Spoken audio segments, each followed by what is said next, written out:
Mapagpalang araw po sa atin lahat. Si Yan Lim manggagamit ayon sa mga netizens. Dahil ginagamit nito si Kim para pag-usapan ang kanyang pelikula. Dahil matagal na pong naghiwalay sila ni Kim Cho at ngayon lang ito nag-iingay kung kailan na may bagong pelikula itong si Sian. At ayon kay OG Diaz, sa kultura nating Pilipino, hindi daw tayo sanay na ang lalaki daw ay nagsasalita tungkol sa kanilang nakaraan. Na ginagawa naman ngayon ni Sian Lim sa kanyang ex-girlfriend na si Kim Cho. Ang daming kuda ni Sian kay Kim.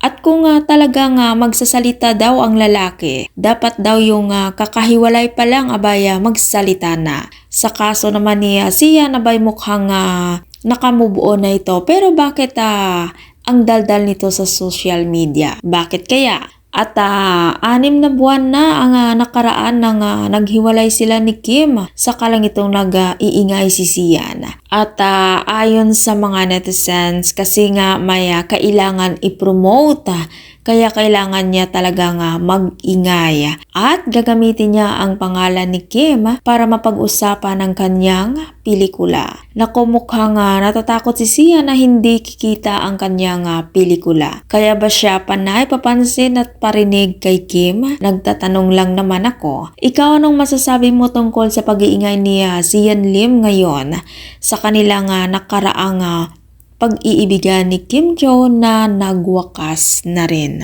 At kung ikaw hindi pa nakasubscribe ng aking channel, mag-subscribe ka na sa aking channel, Ives K. Velasco. Maraming salamat at mapagpalang araw po sa ating lahat.